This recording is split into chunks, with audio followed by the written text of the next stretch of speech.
Hai Tribuners, berjumpa lagi dalam segmen populer Tribun Bali hari ini, Selasa 25 Agustus 2020. Berikut ini 3 berita populer Tribun Bali yang kami sampaikan kepada Anda. Selengkapnya bersama saya, Ahmad Firizki Irwan. Berita pertama, viral antrean panjang orang gugat cerai pasangannya di Pengadilan Agama Bandung. Baru-baru ini media sosial dihebohkan dengan rekaman video antrean panjang orang-orang yang mengajukan cerai. Bak mengantre beras.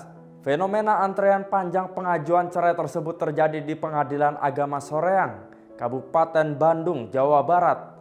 Saat dikonfirmasi melalui telepon, pihak Pengadilan Agama Soreang membenarkan hal tersebut. Ahmad Sadikin, Panitera Muda Gugatan Pengadilan Agama Soreang mengatakan, antrean tersebut terjadi lantaran jumlah ruang sidang yang terbatas. Sementara para pengaju gugatan cerai terbilang cukup tinggi. Dalam satu hari, Pengadilan Agama melayani lebih dari 150 gugatan cerai. Jika sekarang masuk pembuktian setengah, berarti jumlah pengunjung dikali 3. Jumlahnya bisa mencapai 500 orang per hari. Belum lagi ditambah antrean di pos bakum, daftar perkara baru, dan yang mengantre mengambil produk pengadilan. Berita kedua, analisis Guru Besar Fakultas Pertanian UNUD Prof. Windia. Pada rapat koordinasi tingkat menteri di Nusa Dua Jumat lalu, Menteri Koordinator Bidang Perekonomian Erlangga Hartarto mengatakan, Bali harus segera melakukan transformasi pembangunan ekonomi dan tidak terus bergantungan sektor pariwisata. Menurut Guru Besar Fakultas Pertanian UNUD Prof. Windia, pernyataan yang dikeluarkan oleh Erlangga itu seharusnya sudah dilakukan di Bali pada 20 tahun yang lalu. Pada saat itu sudah ada kekhawatiran yang mendalam terhadap situasi perekonomian Bali yang sangat pincang dibandingkan dengan 30 tahun sebelumnya. Sektor tersier yakni pariwisata sudah terlalu dominan dan sektor premier yakni pertanian sudah sangat terpuruk. Prof. Windia menilai saat ini semuanya sudah terlena dengan zona nyaman yang menggiurkan, glamor, gampang memetik pendapatan asli daerah dan kemudian terlena pada angka-angka pertumbuhan ekonomi. Padahal keberadaan sektor pariwisata di Bali sudah beberapa kali digoda.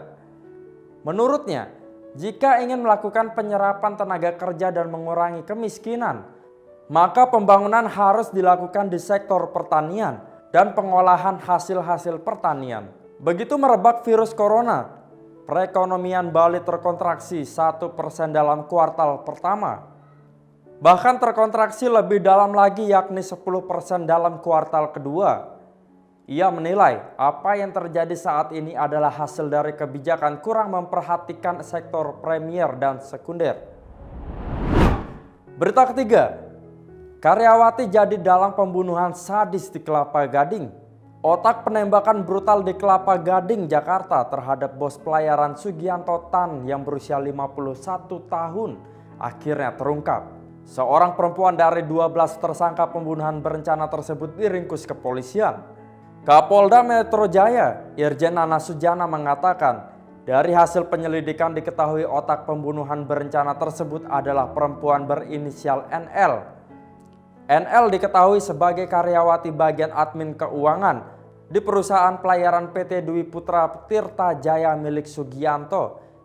Ia diketahui sudah bekerja sejak 2012 silam. Ada 2 motif dari kejadian ini, sehingga NL mengadu dan meminta kepada suami sirinya, R alias M, untuk menghabisi Sugianto. Motif pertama, NL sakit hati dengan kelakuan Sugianto karena kerap menjadi sasaran kemarahan bosnya tersebut. Motif kedua, NL diliputi ketakutan karena diancam dilaporkan ke polisi. Selama ini sebagai admin bagian keuangan, NL sering mengurusi pajak-pajak perusahaan namun banyak yang tidak disetorkan alias ada indikasi penggelapan.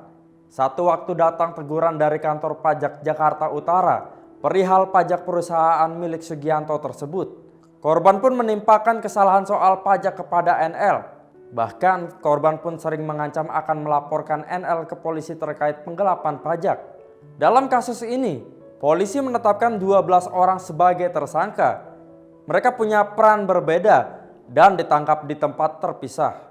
Sementara itu, Sugianto sebelumnya tewas mengenaskan dengan 5 luka tembak di badannya.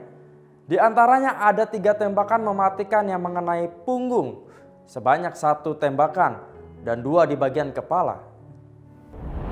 Berita populer hari ini didukung oleh Grab, Cahya Dewi Beauty Salon, dan Ines Kosmetik.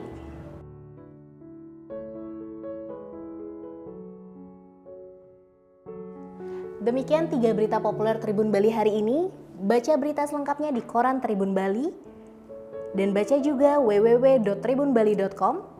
Jangan lupa follow, like, komen, dan share Facebook, Instagram, dan YouTube Tribun Bali.